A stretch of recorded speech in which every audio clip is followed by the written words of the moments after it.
tuba dufite akazi kenshi wowe ndaza kubihindura ntabwo ikiganiro kino muzi utuma tugikora umwana aba ari guhura n'isanganye iyo ugamiye ahantu hamwe gusa ukakwamirayo sibyo yego komeza ari ntago nari mbizi ndajya mpindura uragihindura uva he ujya hehe rikezaga ndayo hejuru ubwo mpita nibaza ko iyo hejuru hari iyo hejuru n'iyo hasi ndabeshya oye tujye tubivuga okay yego nyine hari uburyo ki aba igitsina gore cyose bavuga ngo inda yo hejuru inda yo hasi none ubwo ntimufite ebyiri ariko buriya namwe mugira inda yo hasi tugira ubwo natwe ebyiri okay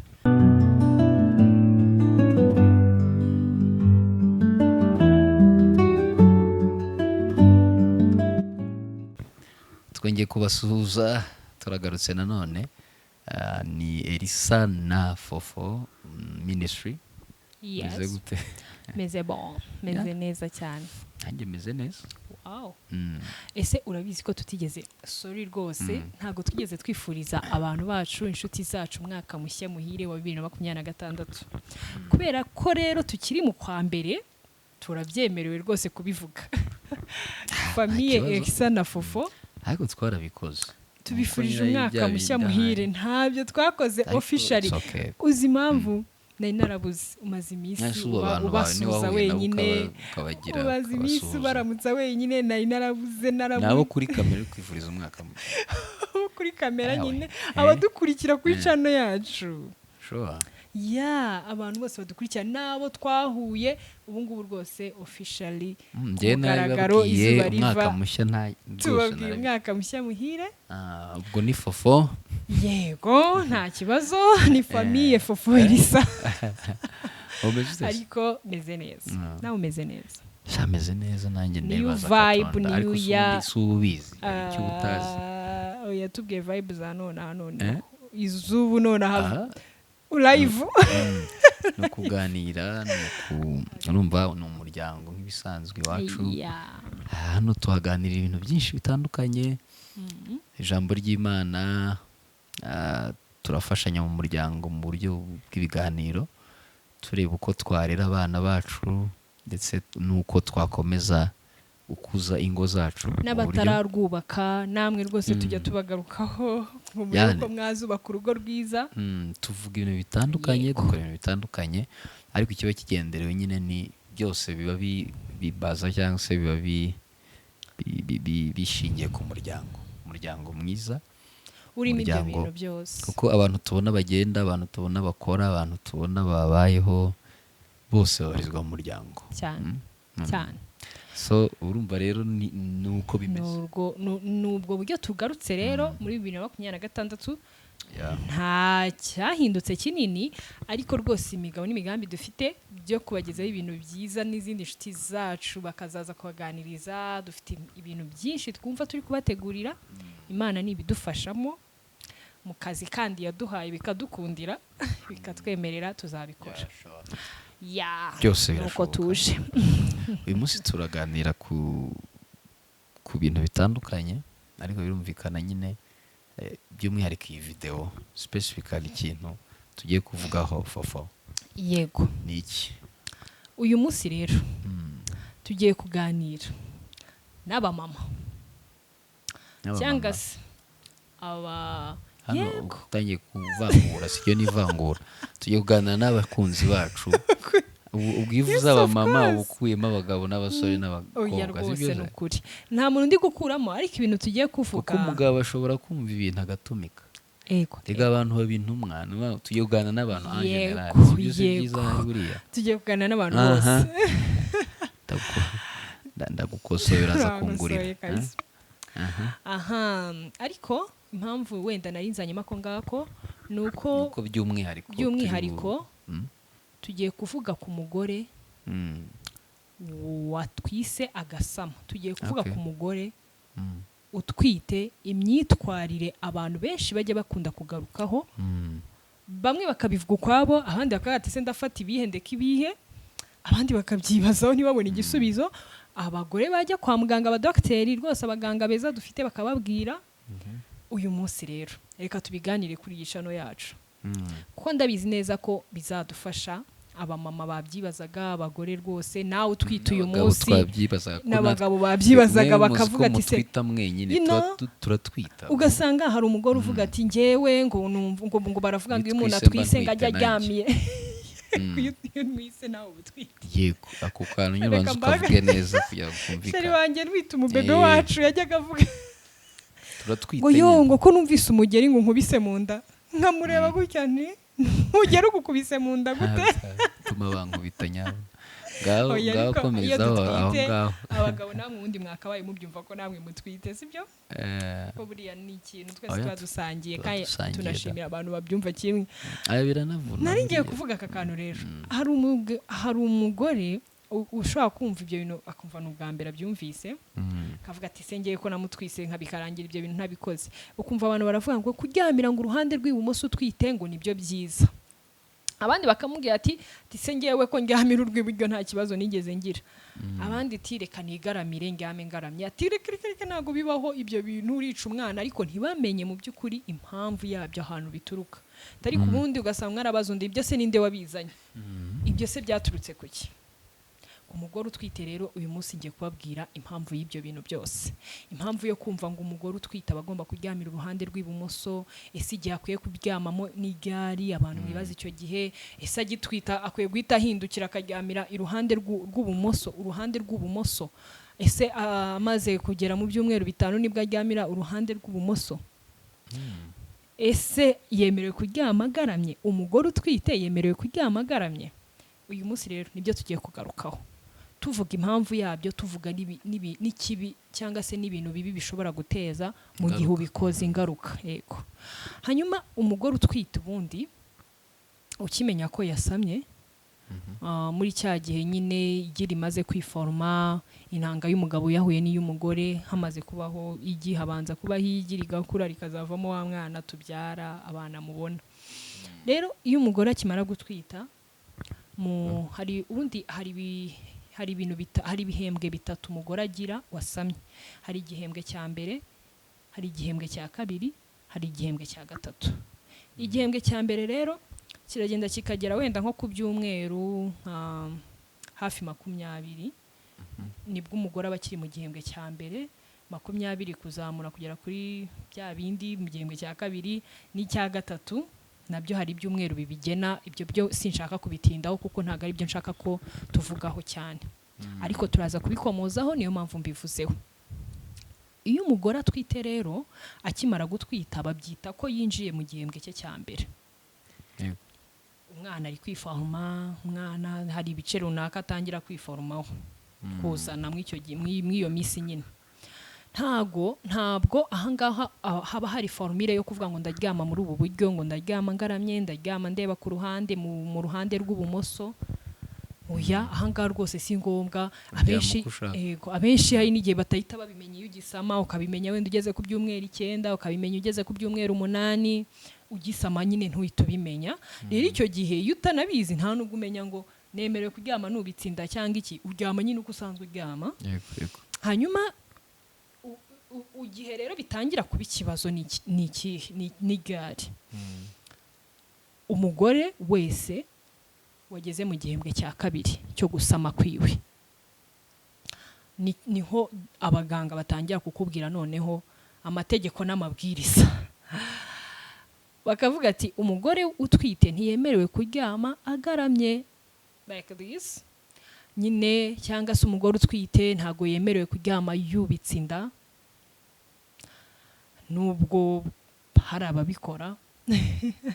Umugore utwite ubundi yemerewe kuryamira uruhande rw'ubumoso, donc left side. Uko bishoboka kose, uko wagerageza kose, donc ugerageze nubyibuka nubitekereza uryamire urwo ruhande. Ati se ntabwo yemerewe kuryamira, umugore utwite yaryamira uruhande rw'ibumoso kuzageza abyaye, uruhande rumwe gusa, ntago yemerewe kuryamira uruhande rw'iburyo. Niyo mwavuze ko atakubika inda, atagarama, uretse ko kubika inda byo bitanashoboka, bitumera nk'akabaro kidunze hejuru, byo ntibishoboka, biragoye. Ntago byibura yemerewe no kuba yaryama urundi ruhande rw'iburyo ngo aruryamire. Yego, birashoboka ariko ntutindeyo cyane. Impamvu ni iyihe rero? uko urumva kuryama uri kubuza abantu kuryamira impande bashaka izo ari zo zose. Why? Kubera ko hari impamvu ya mbere kaduhere ku kuryama umuntu agaramye. Iyo umuntu impamvu ari bibi. Impamvu ari bibi. Impamvu ari bibi kuryama umugore utwite kuryama agaramye nuko hari umutsi, donc hari umutsi uba mu nda yacu munsi gatoya, munsi ya nyababyeyi niba ariko twabyita, uba ugomba kuvana amaraso mu mubiri ujyana mu mutima. Uwo mutsi rero nyine amaraso uko atembera mu mibiri yacu hari imitsi yatemberezamo. Rero noneho uwo mutsi ni umutsi uri main cyangwa se wishingiro nyine ujyana ayo maraso akajya ivana ayo maraso mu mubiri ijyana mu mutima, kuko mu mutima hakorerwa no mu bihaha kuyungururwa amaraso akajyamo oxygene. Ibyo ni ibintu biri medicale cyane, ariko ndagira ngo tubigerageze kubyumvamo nyine twese tuhurire hamwe aho ngaho. Uwo mutsi rero iyo uri inyuma hano gutyo ukuntu, ku buryo iyo uryamye ugaramye yanda yatangiye gukura, ya nyababyeyi nyine irimo umwana yatangiye gukura, iragenda igatsindagira wa mutsi. Iyo itsindagiye wa mutsi ntubasha kongera gutembereza amaraso nk'uko amaraso yatemberaga mu buryo busanzwe. Ugasanga wowe umugore birakugiraho ingaruka izihe rero. Hari igihe usanga wagize nk'isesemi ikazamuka, cyangwa se ukagira isereri utazi ahantu iturutse, kumbi nuko utari kubasha kwakira amaraso mu mubiri wawe ngo azamuka ajye mu mutima nk'uko yatemberaga mu mubiri. Hanyuma rero icyo gihe ntabwo rwose guhumeka ari n'igihe bikunanira ukumva utangiye guhumeka insigane biri kwanga. Rero ibi ngibi biragaruka no ku mwana bikamugeraho. N'uyu mwana ntabwo amaraso abasha kumugeraho nk'uko yari ari kumugeraho, kuko n'umwana amaraso y'umubyeyi buriya ni nayo atunga umwana. Rero n'umwana atangira kugira icyo kibazo cy'ubuhumekero. Iyo ureba nk'utuvideo usanga umwana ari gushakisha uburyo ahumeka mu nda, ari gushakisha se nyine ni nko kwibaza ati se habaye iki muri iyi si ntuyemo, ni iki kibayemo ko ntangiye kubura uko nabagaho. Umwana arabangamirwa, ugasanga umubyeyi nyine nawe arabangamiwe mu ubwo buryo. Rimwe na rimwe ugasanga hari n'ababyeyi niba nahagurutse, niba yararyamye mu ubwo buryo agahaguruka, ashobora guhita yikubita hasi agafeitinga. Rero izo ngaruka nizo ndi kugira ngo twirinde muri aka kanya guhera uyu munsi ubimenyeyeho. Kuryama ugaramye twite ntabwo ari byiza pe, habe namba, kubera izo ngaruka zose bitera. Hanyuma uburyo bundi nababwiye bwo kuryamamo ni ukuryamira mu rubavu rw'ibumoso. Impamvu rero ari byiza kuryamira mu rubavu rw'ibumoso, atari iburyo, atari iburyo, wenda ni buryo bajya baharyamira, ariko nabyo bavuga ko nabwo bituma uwo mwana uburyo aba ari mu nda nyine tuvuga ukuntu aba ameze, hari imitsi iba mu rubavu rw'iburyo nayo itembereza amaraso n'impyiko n'ibiki byose, bituma nabwo umwana adashobora kuba comfortable nk'igihe uri mu rubavu rw'ibumoso. Rero mu rubavu rw'ibumoso ni iyihe mpamvu? Hano ntago habamo imitsi myinshi, donc ibangamirwa n'uko umwana ibumoso mu gihe ariho bategeka kuryamira. Rero ahangaho umuntu aharyamira guhera umuntu akigera mu gihembwe cya kabiri cyitwita giwe, nyuma y'amezi 3. Niba ariko bavuga, kuko ubundi bavuga ko ari nyuma y'ibyumweru 20 kuzamura umuntu atwite. Ubundi abagore twese dutwite namwe muzambariza icyo kibazo, abaganga babarira mu byumweru 20, ibyumweru 25, 36, 40. Umugore wese abyarira ibyumweru 40, amezi 9 aba yarenze. Turamutse tubaze nk'uko dusanzwe tubara, aba yarenzeho ibyumweru, ariko babara mu byumweru. Koko tuzakagarukaho ubutaha. Ibyumweru rero 20 kuzamura, ubundi nibwo umudokiteri akubwira ati yewe utangire wite noneho ku buryo uryamamo. Ujye uryamira urubavu rw'ibumoso cyane. Ni byiza rero, ni byiza kuko usanga umwana aribwo ahumeka neza, usanga umwana aribwo nawe umubyeyi aribwo ubasha guhumeka neza utahagira, nyine ukumva nta kintu na kimwe kiri gutuma mu mutwe wawe wenda wumva utameze neza, ya sereri kwa kugira isesemi ntago bibaho, kubera ko amaraso yawe ari kubasha kugeramo oxygene neza bitagoranye, kubera hari imitsi runaka nyine noneho utabangamiye. Ikindi ugasanga nyine umwana nawe biramufashije arabasha gukora muvuma ziwe yakoraga, kuko urwo rubavu rw'ibumoso nyine rwarabigenewe. Okay. Hanyuma rero abantu bibaza ati se naryamira urubavu rw'ibumoso guhera mu kwezi kwa 4 kugeza mu kwezi kwa 9? Biragoye mu by'ukuri, biragoye na ninjoro nyine. Ijoro buriya niba waryamye nka saa 3 wenda ukageza mu gitondo saa 3 uba uryamye amasaha 12. Ntago amasaha 12 wayamara uryamiye urubavu rumwe, biragoye. Rero urubavu rw'iburyo narwo bararukonsidaringa cyangwa se barushyira mu buryo nyine ushobora guhindukiriramo.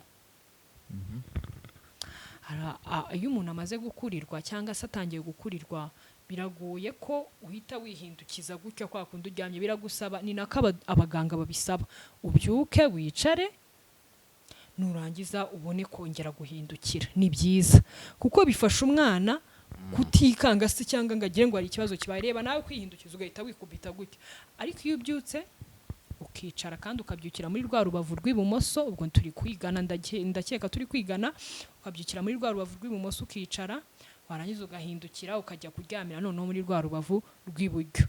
Nabwo ntago uba wumva uri comfortable cyangwa se wumva umerewe neza nk'uko wari uryamira urubavu rw'ibumoso, ariko biragufasha muri uwo mwanya mutoya ushobora kuryamiramo, ko ntago waryamira urubavu rumwe rwonyine.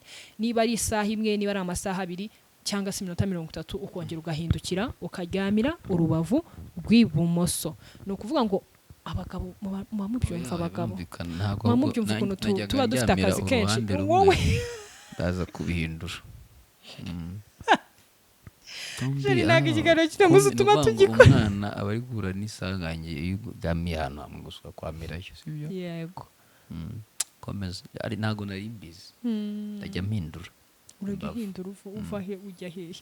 Ahubwo tubwira kandi warugeze ku mbavu. Yego. N'impande.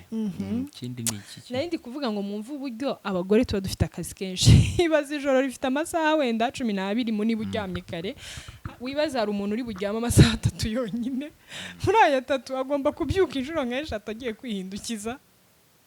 Abagore bagenzi banjye rwose Imana ije baba umugisha kubera uwo murimo mwemeyeho kugeza abantu ku isi. Kudeshapo kuri mwebwe kabisa. Imana ije baba umugisha. Rero nubwo buryo nashakaga ko tubyumvamo. Donc kuba uri kwihindukiza, kuba ugomba kumenya ko uruhande rw'ibumoso rwawe ari rwo ukwiye kuryama. Mu nshuti zanjye babyeyi, duha abana bacu dutwite ubuzima bwiza bakiri mu nda kugeza bageze no ku isi tukabakuza. Ni byiza, Imana irarinda, ariko natwe ni byiza ko dukurikiza amabwiriza n'amategeko muganga duhereza. Rero guhera kuri trimestre ya 2 cyangwa se igihembwe cya 2 kugera ku cya 3, umubyeyi wese aba akwiye kuryama mu bwo buryo tuvuzemo. Uryamire mu rubavu rw'ibumoso. Kugarama ntago byemewe ngo yewe ngo reka ngarame ngo rindangiza mpindukire. Nukuri hari abantu bari buze kumbwira ati twe ko tubikora tukaba nta kintu twabaye. Wumve ko nta kintu cyangwa se ushobora no kwa nta n'ikintu wabaye, ariko ubangamiye umwana wawe. Rero intego twe dufite niyo kutwita kandi tugatwita neza kandi tutabangamiye neza, kuko ushobora no kuba warabikoze ukumva nta kibaye, ukanabyara neza. Ariko ushobora gusanga impamvu uwo mwana usuzugura nabyo wahindukiraga nabi inshuro nyinshi. Mujye ibyiza n'ukwirinda n'ukwirinda mbere yo kurwaza. Iyo nama tugiriye ni ingenzi.